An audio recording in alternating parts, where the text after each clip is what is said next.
You're not worthy to be my son's wife. So, divorce him right away." "Yes, I'd love to," I replied cheerfully to my mother-in-law's words. I'd been waiting for this moment for a long time. My name is Sophia. My husband Matthew and I have been blessed with 2 daughters. My daughters grew up healthy and happy, and I have no complaints about my life. But I have one huge concern, which is my mother-in-law. My mother-in-law is an expert bully and obsessed with the idea of being the eldest son and heir. My husband is the eldest of the 3 sons. He was the first to get married and the first to have children. Our older daughter was my mother-in-law's first grandchild. But we don't need a girl. Why can't she have a boy when she is the eldest son's wife? "Mom, a child is a gift. There's nothing you can do about it. So don't talk like that." "Well, if you say so." My husband defended me, but my mother-in-law wouldn't even hold my daughter. I knew she wanted a boy, but I thought seeing the face of the first grandchild would change things a bit. I never thought it would be this bad. Who are we to be concerned about boys and girls nowadays? And my mother-in-law's sarcasm escalated when I gave birth to a second child, a girl. "It's really disappointing that you came to our house and can't produce an heir. What a useless wife you are. You must be a useless person with a rotten nature. That's why you can't have birth to a boy. If you had a good wife, you'd have a boy. I've given birth to 3 boys. No, it has nothing to do with that. If she thinks she is right to say such a thing, she's out of her mind. Besides, why weren't you born a boy? I really wish you had been a boy." "Grandma, I can't be a girl. Am I bad?" "You're not good at all. And you're not so clever like your mother." "Hey, please, stop it." "What? I was just telling the truth." My mother-in-law even verbally abused my daughter. I couldn't stand it anymore. I told my husband in tears that I didn't want to go to in-law's house. She said horrible and hurtful things to our daughters. I can't let our daughters see your mother anymore. Okay, I got it. You don't have to go to my parents' house." "Thank you. I'm glad you understand." "But we can't miss New Year's gathering, okay?" To be honest, I didn't want to go, even for that New Year's gathering. But it's a once-in-a-year thing, and my husband is the eldest son, so I had no choice. Anyway, I try not to have anything to do with my in-laws other than that. But recently, after work and on his day off, my husband goes to his parents' house for any reason he can think of. I was at my peak. Even though I am a stay-at-home mom, it is hard to take care of my daughters and do all the housework alone. I am working tirelessly to take care of the house and the children. And yet, I can't understand why he is relaxing at his parents' house. "Where's Daddy? Why won't he play with us?" "I think he's at Grandma's house." The girls are getting nervous about their dad isn't home. "You haven't spent time with the girls lately, have you? They miss you so much. You're a father. You should spend more time with your daughters." "Stop nagging me. I'm trying to defend you from my mom, wanting to have a boy.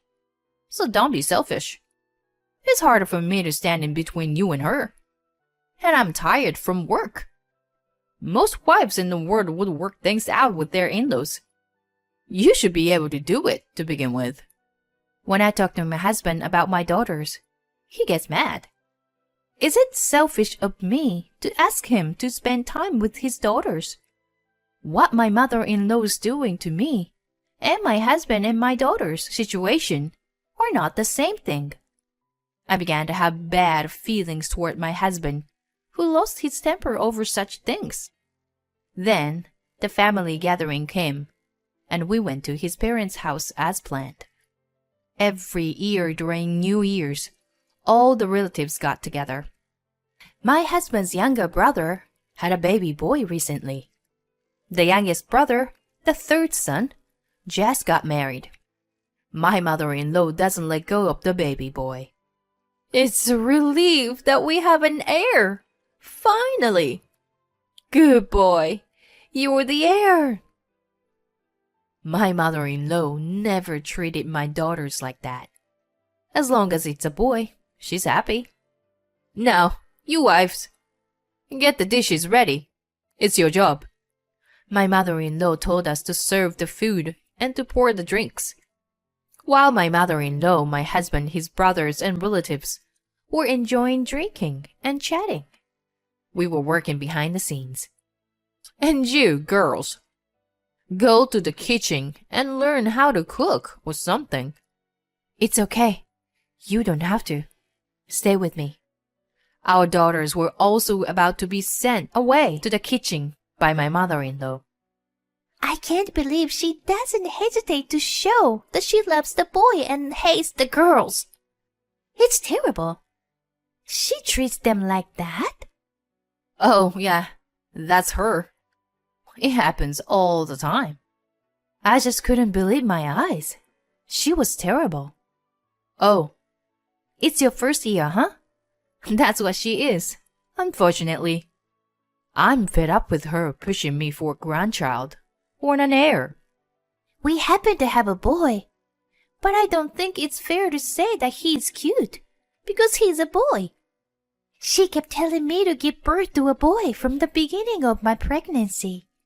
She's serious about it, isn't she? My mother-in-law's attitude has made all the wives feel uncomfortable. Having a mother-in-law like this, I can't help but be concerned about our future. The baby boy was cuddled and cherished by one relative after one another. My mother-in-law seemed pleased with herself, and she began to bully me as usual. My second son's wife gave birth to a boy. But I'm disappointed that my eldest son's wife is useless and can't give birth to a boy. I don't know what on earth she became a member of our family. When she got drunk, she got even more heated.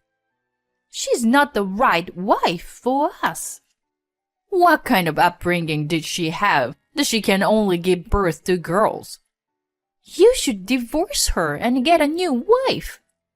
Mom, what are you talking about? Well, even if your wife can't have a boy, we're safe now.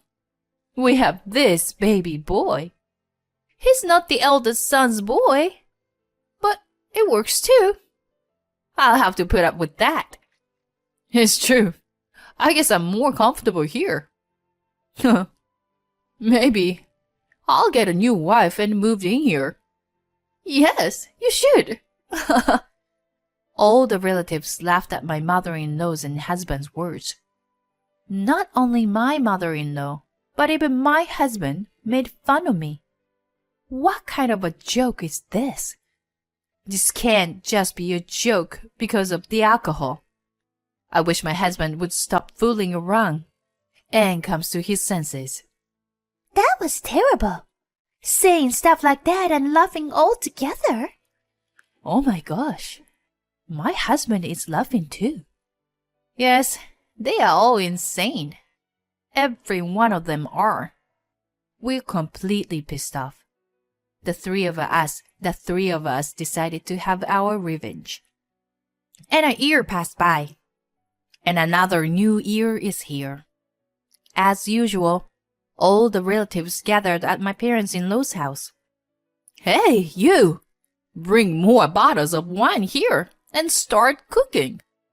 Girls, go to the kitchen. Hush now. And you, my sweet little boy, look how handsome you are. You are the heir of this family.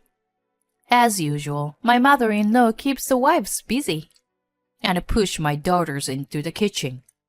having the grandson by her side, and all the relatives are happy to see him grow up.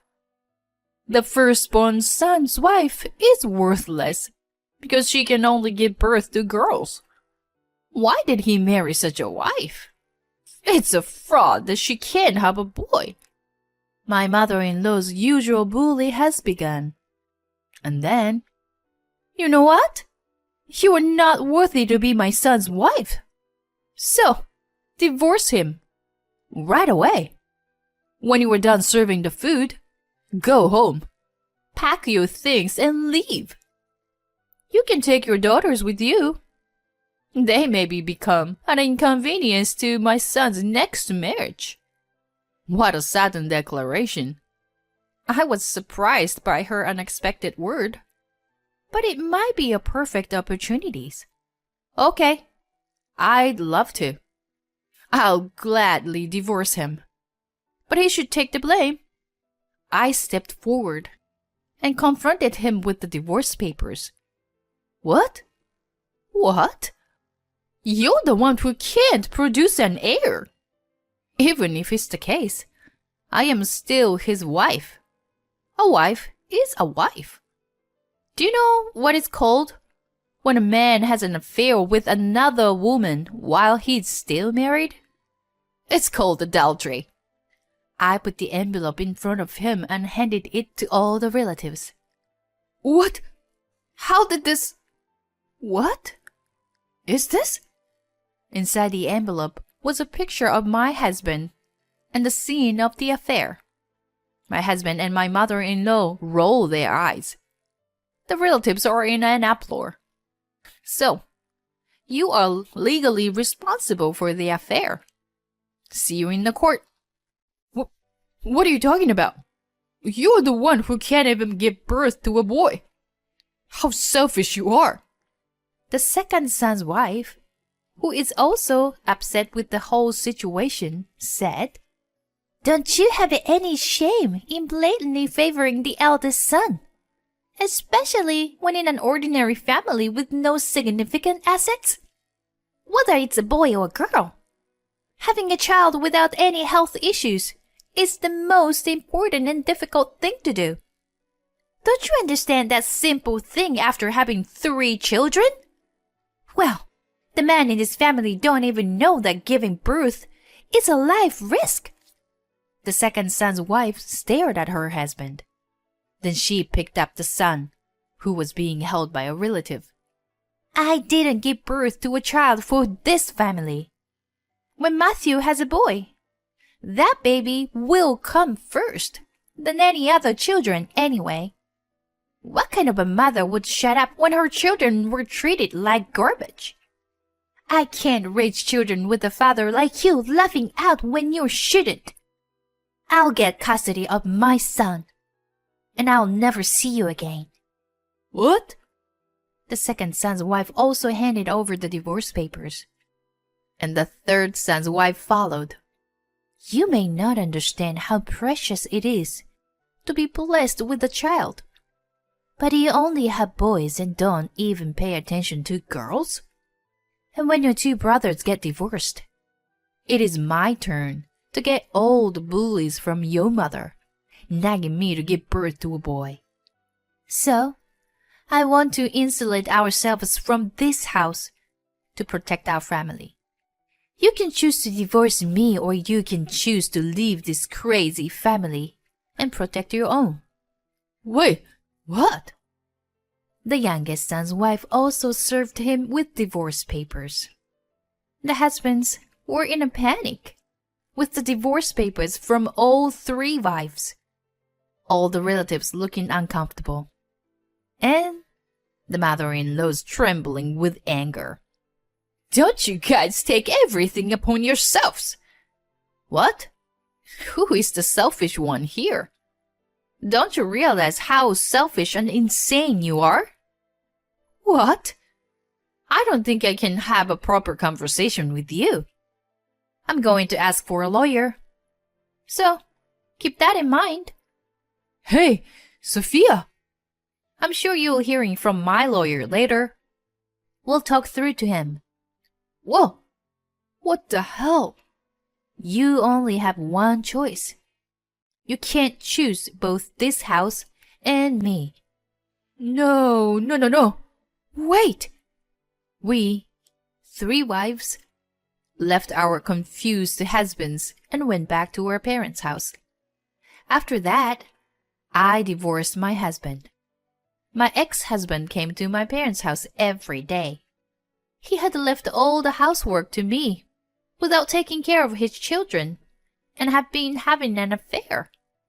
So I ended up getting more alimony than I expected. I noticed the affair when I checked our joint savings account. What? It's gone. There was 60,000 in there, and now it's not there. This was something we had discussed as a couple and saved for emergencies. I wanted to believe my intuition was wrong. So I requested an investigation immediately. But as a result, I found out that he was having an affair. He took advantage of the fact that my ex-mother-in-law hates me and told her he wanted to divorce me. Actually, I'm thinking of divorcing Sophia. Great! Then I'll kick her out of this house for you. It's best to get rid of such a hopeless wife. He didn't know that the money was jointly owned by 2 of us. And then he got caught in the affair. How stupid he was. The alimony and child support payments are going to wipe out that savings. The second son's wife also divorced him after fighting a case to court. She got custody of their son. Please don't take my son away from me. My mom told me not to be taking him away. He is the heir. What? What did you say? The second son cried and pleaded at the mediation. Because he added a few unnecessary words, he didn't get any visitation with his son. They even issued a restraining order against him because of the risk of him being taken away. The youngest brother did a lot of research on childbirth and parenting. He realized how bad the family's tradition was and apologized to his wife. I'm really sorry. My family was crazy. I know that now. I'm going to cut a tie with my mom and dad. I'm going to protect my own family as a husband. That's how he told his mother, and he really did cut a tie. The mother-in-law, ex-husband, and second brother are all blaming each other. And it's an ugly fight. The ex-husband and the second son can't afford to pay alimony and child support. They are having a hard time. Why is this happening when we finally have a baby boy? It's your fault, Mom. We have to pay alimony and child support. We're in huge debt. It's your fault for having an affair. In the end, my ex-husband and the second son left their mother. The 2 sons and grandchildren were gone. And my ex-mother-in-law is now living a lonely life by herself. I had been preparing for my divorce, so I was able to move on smoothly and start a new life. My ex-husband pays me child support every month. I plan to live a steady life for my daughters. Mom, we ran a race at daycare today. Oh, really? I'm sure you must be tired then. You are tired from your work too, Mom. I'm okay, honey. Thank you. All right, let's eat. What makes me the happiest now? It's seeing my children's cheerful and smiling faces. Using the money from my ex-husband and his adulterous partner, we are planning to go on our first family vacation overseas.